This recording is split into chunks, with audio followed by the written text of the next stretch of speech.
Monday, and and they explained to me that it was their will to, if council wanted to table it, let them table it.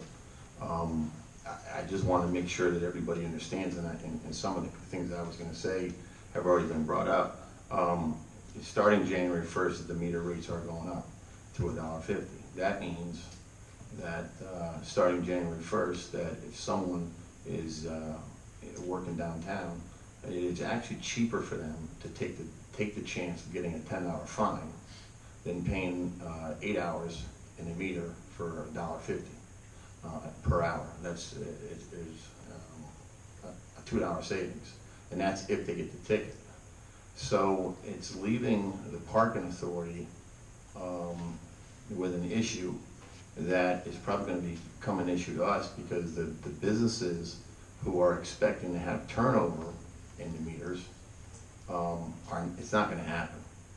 I mean, if I can save $2 and park in a meter all day right outside of somewhere that I work, I'm doing it, and I'm not moving my car. I'll save $2 if I get a fine, if I get a ticket. So listen, I've heard a couple of people on council refer to this as leverage. I don't know why we're using this as leverage. The situation is that we are going to be, that we don't control the meters, the mayor does. And I just want to divert for 1 second. I was not on council at the time.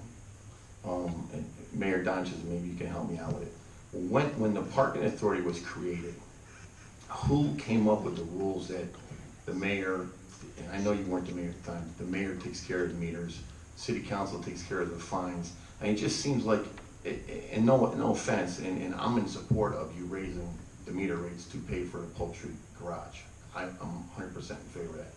But it just seems like if the mayor does bump up the meter rate, it's really tying us into bumping up the fine. So at what point, and who made the rules, and how could it possibly be changed? I mean, I don't know. I think the answer to your question is I really don't know. What I assume is this. The parking authority used to be within a police department. And I think we're probably talking about 1960s, early 1970s. It was removed, set up as an independent board with an executive director hired by the board to be less political and having all the tickets fixed within City Hall. And I think the other key reason was that the authority could take out bonds versus the general fund when it was within the city of Bethlehem. I think when I ran for council for re-election back around '99, one of the issues in that 1999 during that election was should we abolish the parking authority and bring it back into City Hall? If I remember correctly, your brother might have been running that year, and Cunningham and myself. We never came for a vote or anything, but that was a discussion during that campaign. I think it was 1999. But it used to be within a police department, to the best of my recollection. But then it was made independent. So I would think that when they established the authority, they came up with the trifecta, which makes no sense to me, to be very honest with you. Right. But that's what I think it probably originated. Right. So anyways, I think what I just want to do tonight, if it's the will of council to table this, I'm going to be voting no against it because of one major reason. Number one is that we are in a situation where the nonprofits that moved down there took a big gamble, primarily with the Northampton Community College. They have no parking, zero. And those lots down there, I don't know if everybody's paying attention or not, but they're being bought up. There's no additional lots down there. So we have a situation where the parking authority, with the direction from the mayor, is, I mean, it sounds like, and I said this at the last meeting, it sounds like the parking authority is just running around saying, hey, we want to build a garage here, a garage there. I mean, there was a thought out plan, and I assume a lot of discussion between the parking authority and the mayor and the community and economic development department as far as future plans down there. And with the ruins lot, with the casino and the new owners of the casino having a 60-day vacate notice at any time, they can come up and say, hey, 60 days from today, we're taking it back. There's no parking down there. And every single one of you need to understand that Northampton Community College will have 0 parking. The Charter Arts will have 0 parking. The factory will have 0 parking. There's no parking. And according to the conversations I had with the parking authority, if we decided today to build the garage, it's a minimum of 16 months out. And so if we are in a situation where we're 16 months out from whenever we decide to take this up, again, and the Wind Creek Indian tribe comes in and says, hey, we, at any point, 60 days is up, what are we telling them down there? I mean, it's on us, really, to make a decision.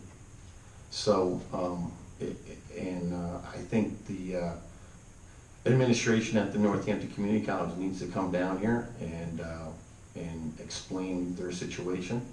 I think the people at the Charter Arts, the businesses that are down there, I mean, you know, it's we're putting them in a very difficult position. Over, from what I hear, is leverage. Now, leverage means, to me, political, not thinking things through and doing what's right for the businesses and the nonprofits who went down there. A lot of those nonprofits went down there, specifically Northampton Community College. They were promised a garage back in 2012 or 2013. Mayor, I mean, you're on council at the time, right? Right. But there was always parking there, right? Right. There was always flat service lots. In fact, the developer down there let them park there for 10 years for free, never charged them a dime, ever.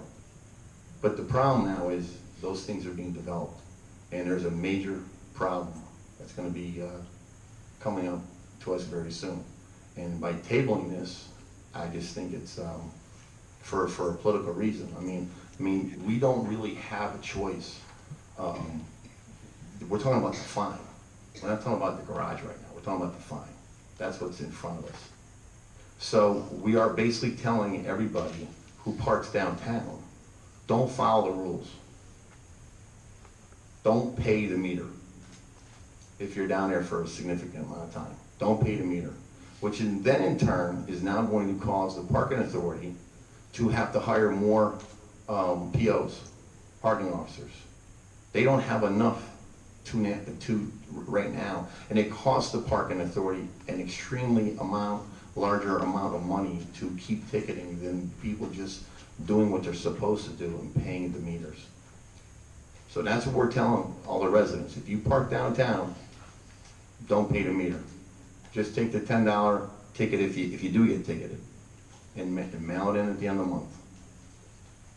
If everybody up here is okay with that, I'm not trying to put anybody on the spot. I'm just telling you that's why I'm voting no, because that's what we're basically telling. All we have in front of us right now is are we gonna have a penalty for not being compliant on a meter? And that's basically what the fine is. It makes no sense to have a fine less than what it would cost a person to park there on a regular basis. That's the whole part of the fine, is to make people compliant, to obey the law. And in this case, whether you agree with the mayor or not, he won the election. It's his decision. He is the mayor. And I don't agree with the structure. I have no idea how it came up. Is the mayor comes up with the meters, we come up with the fines, and the parking authority comes up with the, I don't know. And I don't know if it can be changed or whatever. But all I'm telling you is what we're dealing with right now. And I'm not trying to be political. I'm just telling everybody right now, this is what we are being faced with right now. And if we don't make a decision, that's okay. You know, that's the decision that you're on the record of making, because we are a minimum of 16 months out right now, and what we have in front of us is to vote on a penalty, which to me is a no-brainer. I mean, even with the raise of going up to $15, we are still below comparable cities in the state of Pennsylvania and in the Lehigh Valley. So when the motion to table comes up, I will not be voting for it.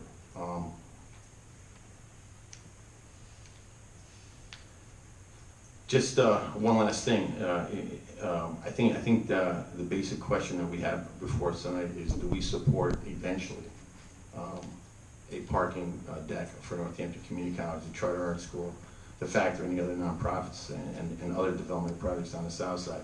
If so, the mayor and the parking authority has given the city a path on how to pay for it. No taxpayer money has ever went into any of the parking garages. The people who use the parking garages pay for it. The only risk to the taxpayer is if the parking authority defaults. And if I highly encourage all of you to look at the financials of the parking authority. I think, and I don't want to speak out of turn, but based on what I've seen and what I have meetings with Mr. Hoffmeyer 5-6 times a month, and probably about 15 conversations a month with him. The financials are fine for Polk Street. They could probably go to a bank and get financing for the Polk Street without having us back the bond, just for Polk Street, not Polk Street and Walnut Street. But it would cost them a higher percentage rate for not having the city backing, which in turn is costing all of us money. So, it's, and from what my understanding is of the whole situation, and I'll wrap up now, but from what I understand is the meter increase was enough to pay for the Polk Street garage. The fines, if we started now, by the time we get to the Walnut Street garage, will help pay for that. And Walnut Street